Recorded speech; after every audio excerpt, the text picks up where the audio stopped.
नमस्कार, स्वागत अभिनंदन आप सभी लोगों का। मैं हूं सुशांत उनियाल और आप देख रहे हैं सुशांत उनियाल ब्लॉग्स को। तो जी आज ब्लॉग नहीं है, आज एक छोटा सा पॉडकास्ट है। और पॉडकास्ट मतलब ये है पहाड़ के जो मैं जिन्हें कहूँगा हीरोज उनके लिए है। और आज से ये सीरीज हम लोग शुरू कर रहे हैं। और इसमें जो हम सबसे पहले आए हैं वो है कोटी कॉलोनी, टिहरी डैम के पास। और यहाँ पे एक गौधाम है जो श्री हुकुम सिंह रावत जी चलाते हैं। वो लगभग पिछले 14 सालों से इन बेजुबानों के लिए काम कर रहे हैं और अब तक लगभग 125 घायल गायों का वो इलाज कर चुके हैं और यहीं पे उनको शेल्टर में रखने की उन्होंने व्यवस्था बनाई है। तो आज उनसे जानेंगे उनकी पूरी की पूरी यात्रा, कैसे उनका सफ़र शुरू हुआ, कैसे उनका लगाव गायों की तरफ बढ़ा।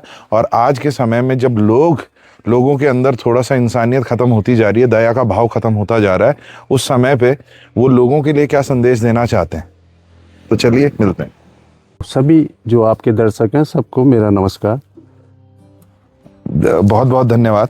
तो रावत जी, सबसे पहले हम जानना चाहेंगे कि आपका बचपन की कहानी कैसे रही पहाड़ में, और घर परिवार में क्या क्या था, कैसे कैसे आपका बचपन रहा। बचपन तो मेरा एक बहुत गरीब परिवार से हूँ। मैं 8 साल का था तो मेरे पिताजी का देहांत हो गया था और उस समय गांव में कोई ऐसे सुविधाएं नहीं थी। कई बार घर में खाने को भी नहीं होता था। तो ऐसे परिवार से हूँ, कोई वो नहीं था। तो मैं जब भूख को देखा हुआ है तो मुझे लगता है कि जब मैं बड़ा हुआ और मुझे नौकरी में लगा तो मैं हमेशा बाज़ार घूमता था और मैं देखता था यार कोई सड़क में भूखा तो नहीं। अच्छा। तो मुझे इंसान तो नहीं मिले लेकिन ये बेजुबान बहुत दिखे मुझे। तो इसलिए मेरा मन बना यार थोड़ा सा ईश्वर ने मुझे इस लायक बनाया है तो कुछ मैं इनके लिए कर लूँ, बस यही मेरा वो था। अच्छा, तो जो आप बात करेंगे खास तौर पे ये गौशाला है हम यहाँ पे ना, तो आपका लगाव गायों की तरफ कब से मतलब ऐसा बढ़ा? जो मेरे पिताजी थे वो मतलब घर में ये पशु ही पालते थे, कोई गवर्नमेंट सर्विस नहीं थे और हमारे पास खच्चर घोड़े भी रहते थे। तो वो बचपन से उनसे प्यार था। मैं उनको चुंगाने ले जाता था। वो बेचारे इतने वो होते थे समझदार कि मैं छोटा सा बच्चा उनके ऊपर बैठता था लेकिन वो कभी उन्होंने मुझे गिराया नहीं। अच्छा। तो जब ऐसा रहा तो तब इनके प्रति तो मेरा बहुत ज़्यादा प्यार रहा और आज की डेट पर तो कर ही रहा हूँ इनके लिए जो करना चाहिए।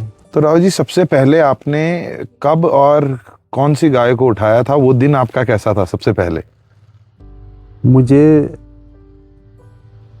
एक दिन जब मैं चालक पद पे यहाँ पर काम करता हूँ तो मैं गाड़ी लेके जा रहा था तो मुझे सड़क के किनारे एक छोटा सा बच्चा जो किसी ने छोड़ा था और ट्रक के नीचे उसका पैर आ गया था।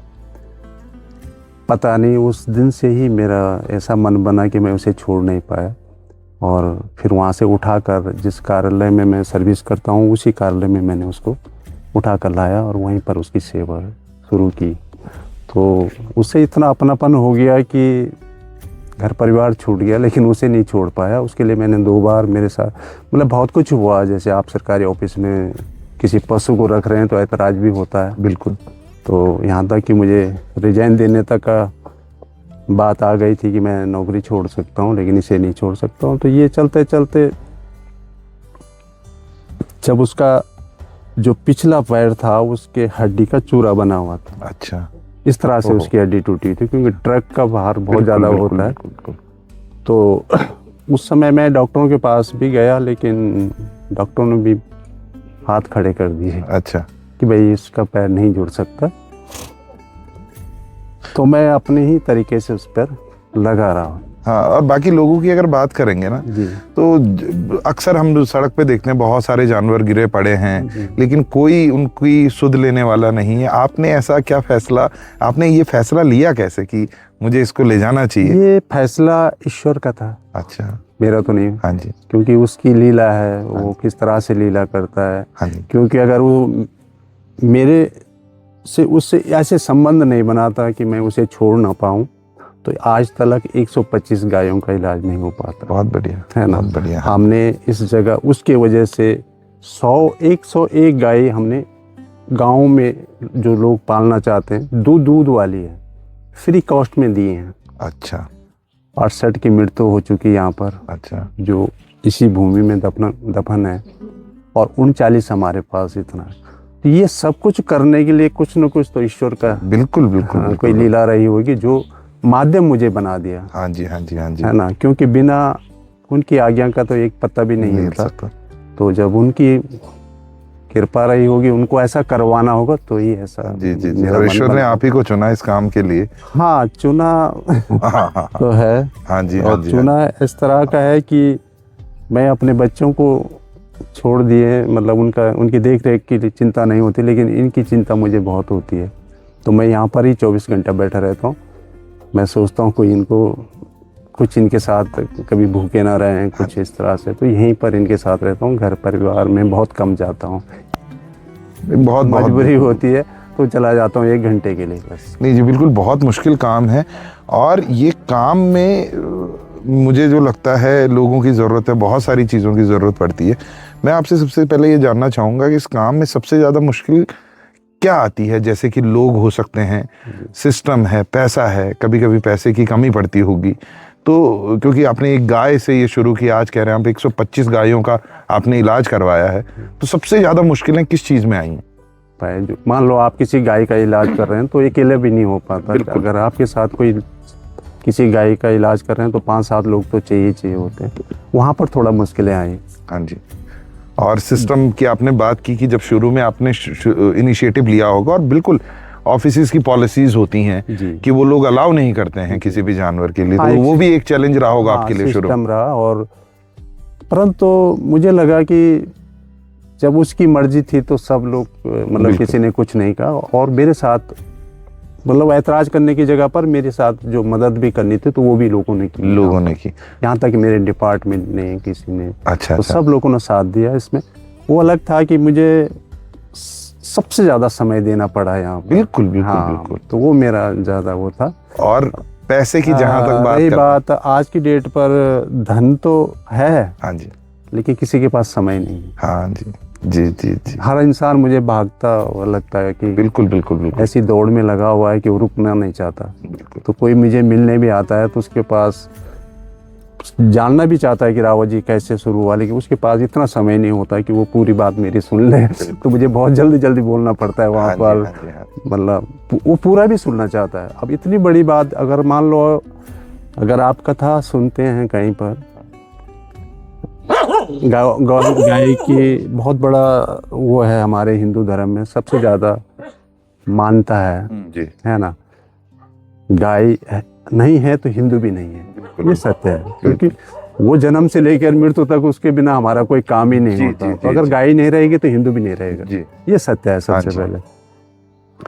तो लोगों के पास पैसा लोग दे सकते हैं, लेकिन समय किसी के पास समय की सबसे ज्यादा। यहाँ तक कि अब देखो आप कितने अंधकार में हम लोग। एक तरफ जब हमारे घर में पूजा होती है तो गाय के गोबर के गणेश बनाया जाता है, वहाँ हम उसे पूजते हैं। बिल्कुल। लेकिन जब इसका कहीं पर गोबर उठाना होता है तो उसमें हम शर्म करते हैं। बिल्कुल बिल्कुल। इसलिए यहाँ पर ज़्यादा दिक्कत आती है।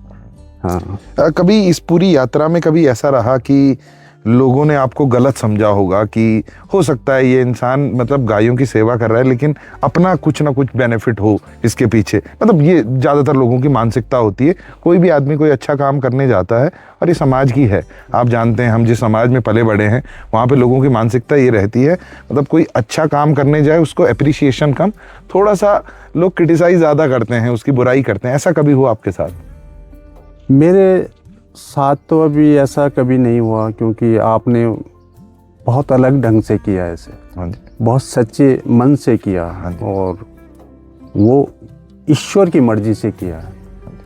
तो जहाँ पर ऐसी थोड़ा सा आए भी होंगे तो वो उनका मन का वो वहम भी ऊपर वाले ने हटा दिया, क्योंकि आपने ऐसा किया था कि जो कोई कर ही नहीं सकता। अब आप बताओ, मैं 2.25 लाख रुपए तनख्वाह लेता हूँ, लेकिन कुछ समय पहले मैं जब कहीं जाता था तो अपने हाथों को यूं रखता था, क्योंकि जो आदमी इस काम को करता है उसके हाथ फटे होते हैं। बिल्कुल। अभी भी शायद मेरे हाथ फटे होंगे। जी जी। और बहुत कुछ सुविधाएं थे, बड़ी बड़ी गाड़ियों में घूम सकता था बिल्कुल घर में, लेकिन आप मेरे घर में देखेंगे तो जहाँ पर मैं रहता हूँ एक खटिया है। अच्छा, तो ये चीज़ें बहुत होती हैं। आप कितना इस मार्ग पे जब से चला हूँ तो मुझे नहीं लगता कि लोग गलत हैं। मुझे लगता है बहुत अच्छे लोग हैं यहाँ। बिल्कुल बिल्कुल। हाँ, क्योंकि जिस मार्ग को आप चुनते हैं फिर आपको वैसे लोग आपके साथ जुड़ते जाते हैं। तो उन लोगों से मेरा संबंध ही नहीं रहता जो लोग गलत है, ऐसी सोच रखते हैं। इसलिए मुझे नहीं पता कि लोग मुझे गलत कहते हैं कि सही कहते हैं। नहीं नहीं नहीं नहीं, बहुत बढ़िया। और ये एक एटीट्यूड है, एक मानसिकता है, एक आपकी बहुत ज़्यादा सकारात्मक सोच है ये। क्योंकि अगर आप लोगों की बात सुनने जाएंगे तो आप अपना वो ध्येय कभी जो आपने रखा हुआ है वो पूरा कर ही नहीं पाएंगे। हाँ। और ये सबसे बड़ी बात है। इसके अलावा एक और चीज़ की, कभी जैसे प्रशासन की बात करें, उनकी तरफ से कितना सपोर्ट मिलता है? अभी मुझे सरकार की तरफ से इसमें कोई सपोर्ट नहीं मिलता, ना मैंने कभी इसकी मांग की।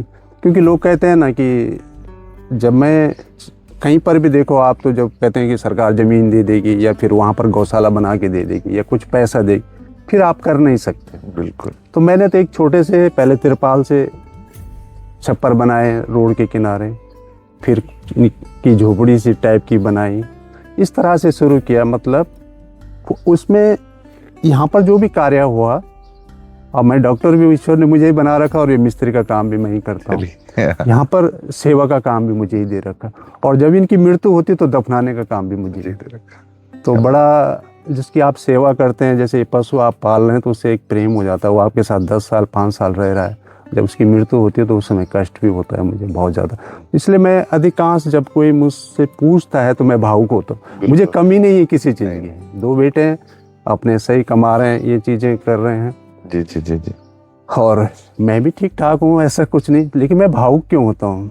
आप यहाँ पर इस बाउंड्री के अंदर 2 प्राणी हैं जिनके पास सब कुछ है, लेकिन कभी कोई बात करता है तो वो भावुक हो जाते हैं। उसमें एक पशु है, वो नंदी जो है, आप उससे मिलेंगे तो वो भी भावुक होता है। बिल्कुल। तो कभी कोई ये ना सोचे कि मैं कमज़ोर हूँ या मुझ पे कोई परेशानी आ रही। मतलब ये देखा है, जैसे किसी पेड़ में फल लगती है तो वो लगता है तो वो झुकता है। बिल्कुल बिल्कुल। तो मुझ में वो चीज़ें हैं ही नहीं, वो अकड़ मुझे नहीं लगता है कि, क्योंकि मैं 68 गायों की मृत्यु देख चुका हूँ यहाँ, और 125 गाय का इलाज करते समय क्या कष्ट होता है, कितना दर्द होता है, ये सब चीज़ देख चुका हूँ। जी जी जी। इसलिए मुझे ऐसा कुछ नहीं लगता। तो ये कभी मुझ में ये अकड़ नहीं आएगी। और मुझे दुनिया किस नज़र से देखती है भगवान जानते हैं। कोई मुझे बहुत ऊपर कहीं भी पहुंच जाऊं, लेकिन हमेशा आपको वही जहां से शुरू किया वहीं रहूंगा, वही काम करता हुआ मिलूंगा। मैं कभी कुछ आगे नहीं, इन चीज़ों कभी मन से नहीं, क्योंकि मैंने बहुत कुछ देखा है बड़े बड़े को, मतलब एंड सबका एक जैसा हो। बिल्कुल बिल्कुल बिल्कुल। तो राव जी, आपने अभी बीच में एक बात बोली कि जब आप इस काम में लग गए, वैसे कितने साल हो गए आपको ये काम करते हुए? मुझे 14 साल चल रहा है। ये 14वां साल है। और 14 साल की इस यात्रा में आपने बोला कि इतना ये भी समय आया कि मैंने परिवार को समय नहीं दिया, और जबकि मैंने अपना जो ज़्यादातर समय था वो इन गौवंशों के लिए या गौशाला में आपने व्यतीत किया। उसमें परिवार का कितना साथ रहा? उनको किसी प्रकार की कोई ऐसी आपसे शिकायत रही? परिवार का सबसे बड़ा साथ रहा है मेरे साथ, क्योंकि अगर परिवार का साथ नहीं होता तो मैं ये कर भी नहीं पाता। बिल्कुल बिल्कुल। तो नेचुरल है कि मेरे परिवार के, मेरे दोनों बच्चों का साथ रहा, और अब जो बहू है उनका भी है। अच्छा। तो वो एक है ना कि जिस रास्ते आप चल रहे हैं तो फिर वैसे ही आपको मिलते गए, तो वही सोच के बहू भी मिल रही हैं। तो नेचुरल है कि ये चलेगा। परिवार का तो सबसे बड़ा साथ है, क्योंकि वो 14 साल से मुझसे अलग हैं। जी जी जी। मैं भाई सब कुछ होने के बाद वो सारा घर का काम, अभी कुछ मकान का कुछ काम किया था, तो मेरे बिना मैं वहाँ पर गया भी नहीं था। तो वो अकेली करती हैं उन चीज़ों को, तो वो तो साथ तो है ही उनका। अच्छा राव जी, कोई ऐसी गाय हो, मतलब बहुत सारी इंजर्ड ऐसे आए होंगे जो घायल रही हों, ऐसी कोई गाय थी जो बिल्कुल चल फिर नहीं चल सकती थी और आपने उसको बिल्कुल चारों पैरों पे चलना उसने दोबारा शुरू कर दिया हो, इस तरीके से कुछ इलाज? मेरे पास इस समय 3 गायां हैं जो आज चलती भी हैं और उनके बच्चे भी हैं। अच्छा। यहाँ तक कि जिनके लिए डॉक्टरों ने भी शायद उसके लिए हाथ खड़े कर दिए थे, इस तरह की गायां भी हैं। ऐसे तो बहुत गायें हैं, कुछ किसी की मृत्यु भी हो चुकी है। अब कोई उम्र पे जब उनकी उम्र हो जाती है, जैसे अभी एक गाय है हमारे पास, तो उसकी उम्र हो चुकी। अच्छा। तो मृत्यु पे नेचुरल है, उसे जाना ही है। बिल्कुल। हाँ, लेकिन पूरा जीवन जी के जा रही है। तो ऐसे हमारे पास 3 गायें हैं। आपकी इस इतनी लंबी 14 साल की यात्रा में आप और जो आपने संघर्ष किया है इन बेजुबानों के लिए, उसमें आपको समाज में क्या लगता है कि समाज में जो लोग ये गायें छोड़ देते हैं हमारे समाज में, जब तक दूध निकला तब तक दूध निकाल दिया, निचोड़ दिया उसको, और एक टाइम आया जब तक खेतों में हल लगाना था बैलों से हल लगाया, और एक टाइम आ गया जब उनका कोई काम अब रहा नहीं तो उसको हमने सड़कों पे छोड़ दिया, है ना? तो आपको क्या लगता है कि लोगों के अंदर अब दया और संवेदना खत्म हो चुकी है? अब वो धीरे धीरे ये कलयुग का प्रकोप है, जो कलयुग का कहते हैं ना लोग, तो कुछ लोगों की इस तरह की मानसिक सोच है कि आपसे कुछ फायदा है तभी तक आपसे संबंध है, जब फायदा नहीं तो संबंध टूट गए। बिल्कुल। तो ये शायद यही हो रहा है, लेकिन ये नहीं है कि जब जिस दिन इस संसार से जाना है उस ये पूरा हिसाब किताब करके जाना होगा। ये शायद किसी को पता हो तो लोग ऐसा करें भी ना। हाँ।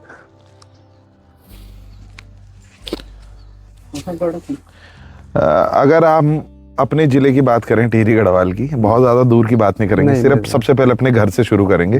लोगों के लिए कोई संदेश देना चाहेंगे तो क्या देंगे? मैं तो कहता हूँ अगर मेरा काम लोगों को अच्छा लगता है तो लोग मुझसे जुड़े जी। और मैं टिहरी डिस्ट्रिक्ट में चाहता हूँ कि ये कभी भी सड़क पे ना रहे, ये मेरी इच्छा है। हाँ जी। हाँ जी। तो अगर अच्छा लगता है लोगों को तो जुड़े।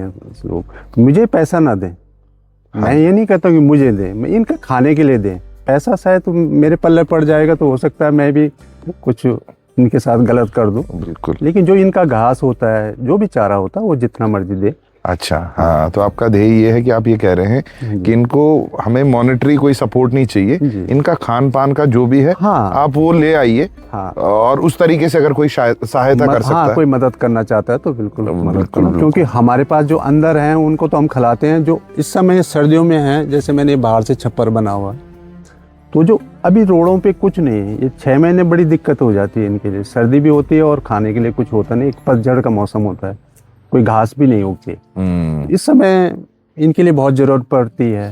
तो जो बाहर गायें आते हैं, अगर किसी ने मेरे पास दे रखा है, मैं भी उन्हीं का लोगों का दिया ही खिलाता हूँ इनको। मैं तो एक ईश्वर ने डाकिया बना रखा है, जो आपकी डाक है उसको वहाँ तक पहुँचाने का काम है मेरा बस। तो भविष्य में आप कैसे देखते हैं, एक बड़ा गायों के लिए कोई शेल्टर बनाना चाहते हैं?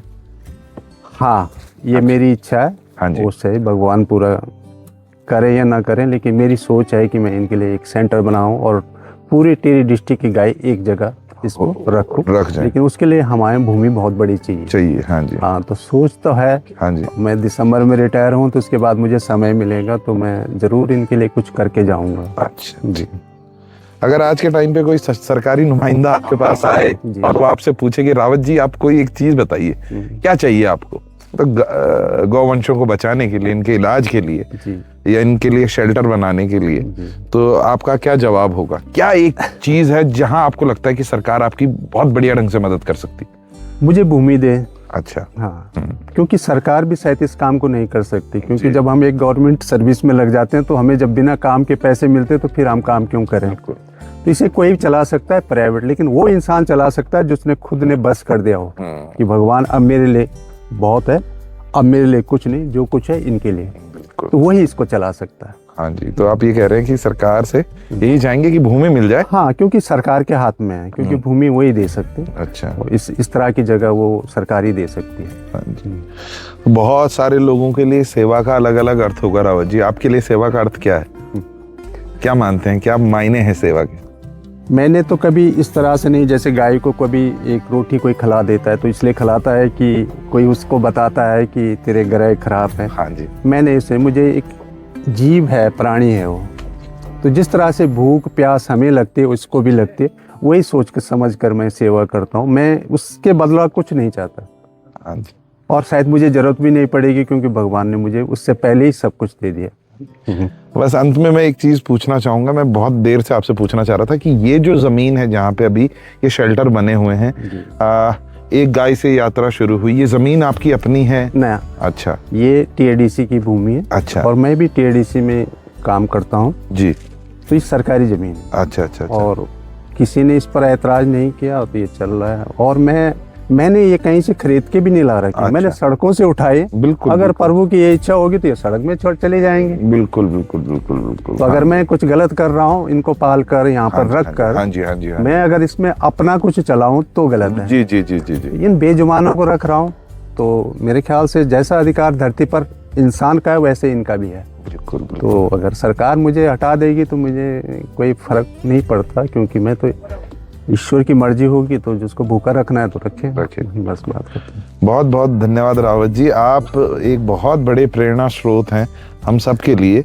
और जो लोग सिर्फ दिखावे के लिए गौ सेवा करते हैं उनके लिए आप एक मतलब आईने का रूप हैं। उनको एक वो सच्चाई वाला आईना है जो बताएगा कि असल में गौ सेवा होती कैसे है और कैसे सिर्फ सरकार के भरोसे न रहते हुए, लोगों की मदद के भरोसे न रहते हुए, सिर्फ अपने संसाधनों के माध्यम से आपने एक गाय से लेकर 125 गायों को, घायल गायों का इलाज करने का जो आपका सफ़र रहा है वो बहुत ही तारीफ़ काबिल है। और उस चीज़ के लिए हम आपको बहुत बहुत बधाई देते हैं। और आपके जितने भी सपने हैं जो आप ये चाहते हैं कि वो टिहरी गढ़वाल में, जिस ज़िले में हम हैं, वहाँ पे ज़्यादा से ज़्यादा जितनी भी गायें ये सड़कों पे, वो सड़कों पे न रहे, उनके लिए एक ऐसा शेल्टर बनाया जाए जहाँ पे कि उनका जो घायल भी है उनका भी इलाज हो, उसके साथ साथ जो गायें सड़कों पे हैं उनके लिए भी उनके लिए एक आशियाना बन पाए। तो वो हम चाहेंगे कि वो जल्दी से जल्दी पूरा हो। और बहुत बहुत धन्यवाद हम लोगों से बात करने के लिए। हाँ जी। जाते हैं तो हाँ जी। उसका एक समय है इस समय, और उसके मतलब बच्ची का बच्चा और बच्चे का बच्चा हो गया, मतलब झड़ नानी बन गई वो। अच्छा अच्छा अच्छा। इस तरह की है। अच्छा तो दिखाते हैं सर। रावत जी थोड़ा सा एक टूर देंगे हमें गौशाला का? जी। ये देखिए जी, यहाँ पे ये कुछ गायें हैं। अभी ये बछड़े सब यहीं के हुए हैं? ये सब यहीं पर हैं। अगर हम यहाँ पर दूध नहीं निकालते। अच्छा। ये अपनी माँ का दूध पूरा पीते हैं। अच्छा। और अगर हमें दूध निकालना होता तो ये बछड़े अलग बने होते हैं। हाँ तो बिल्कुल। मैं आज तक यहाँ पे इसके अंदर सारी गायें खुली रहती हैं। मैं बंधन मुझे अच्छा नहीं लगता। अच्छा। कि किसी को भाई अपने तरीके से जी रही है, वो चाहे कुछ भी करती है। नहीं, बहुत बढ़िया बहुत बढ़िया। और ये बाकी जो भूसा वगैरह है ये कहाँ से आता है रावत जी? ये ऋषिकेश से आता है। अच्छा, ये ऋषिकेश से ही आता है ना? ये सब चीजें, ये चीजें बहुत महंगी पड़ती हैं यहाँ पहाड़ों में। हाँ जी। क्योंकि जो असलियत में जो घास है वो तो सस्ता पड़ता है, लेकिन यहाँ पर गांव में कोई काटने के लिए तैयार नहीं तो लोग फ्री में देते हैं घास, लेकिन मजदूरदार नहीं मिलते। तो इसलिए हम नीचे से भूसा मंगा देते हैं इनके लिए, क्योंकि ये सस्ता पड़ता है उससे। अब तो ये आपको बहुत बढ़िया ढंग से पहचानती होंगी। पहचानती, अब ईश्वर ही जानता है वो कितनी पहचानती है, और मैं उनके बगैर रह नहीं सकता एक पल भी नहीं। जी जी जी। कहीं पर भी जाता हूँ अपने काम से तो बहुत जल्दी आ जाता हूँ वापस। ये देखिए आप। साल हो गया यहाँ। इस गाय को रावत जी कितने साल हो गए आपके पास? 9 साल। 9 साल हो गए हैं। और ये गाय मतलब एक आंख की अंधी है। अच्छा। मत उठा नहीं, रहने नहीं उठ लेटा पाएगी। रहना। तो ये पहली गाय है जो अपनी पूरी उम्र पे मर रही है। अच्छा। हाँ। तो अब इसका धीरे धीरे इसके दांत निकल गए, नज़र भी बंद हो गई, अब वो ये उठ भी नहीं पाती है। अच्छा। तो मतलब ऐसा दुख तो नहीं है, पर सेवा जितने दिन करवाएगी वो सिर्फ सेवा हमारा काम है। बहुत बढ़िया। हाँ। और ये शुरुआती कौन से नंबर पे आई थी यहाँ पे? ये शुरुआत में उस नंदी के बाद आई दूसरे नंबर पे। अच्छा, दूसरे नंबर पे ये आई है। लेकिन उस समय इसके साथ एक बच्चा सही साथ में था और किसी ने छोड़ी थी ये। अच्छा। हाँ। और नंदी तो एक खुद बच्चा था उस समय, इसलिए वो अभी 2-4 साल और जिएगा। अच्छा अच्छा अच्छा अच्छा। और इसकी यहाँ पे 5वीं पीढ़ी? 5वीं पीढ़ी इसकी है यहाँ पे, यहीं पे ना? इसकी बच्ची का बच्चा, बच्चे का बच्चा। और ये गौशाला का एक हिस्सा ये है जहाँ पे सारे जानवर ठीक है, मतलब किसी तरीके से कोई घायल वायल नहीं है? यहाँ पर कोई घायल गाय नहीं रहती, जो बच्चे वाले हैं वो रहती हैं, वो सारी यहाँ रहती हैं। और जो घायल हैं, जो थोड़ा सा पैर के जो भाई इधर वो पेंट लगे, पेंडर लगा, विकलांग हैं जो पैर के कमजोर हैं, वो उनको हम अलग खिलाते हैं। उस साइड रखते हैं। उस साइड रखते हैं। हाँ हाँ। इस जगह पर जी, ये जो नंदी है जिसका जो 3 पैर का है, जो शुरुआत हुई, जो सबसे पहला जो सबसे पहले था, उसकी झोपड़ी थी यहाँ पर। अच्छा। और यहीं पे आपने अब एक मंदिर स्थापित कर दिया है। हाँ। बहुत बढ़िया।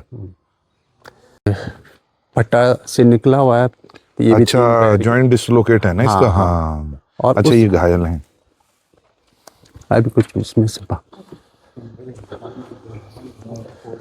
वो जो लाल वाली है उसके दोनों पीछे के पैर टूटे हुए दोनों।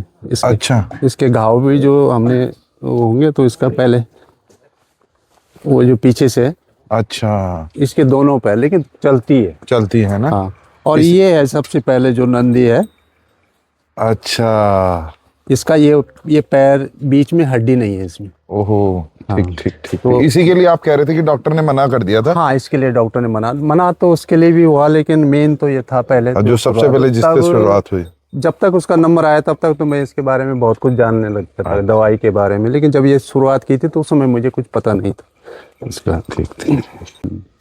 ये किसी गाड़ी के नीचे ये बच्चा से तो ये ट्रक मतलब इसको घसीटता ले गया, इसकी मृत्यु हो गई थी इस तरह की।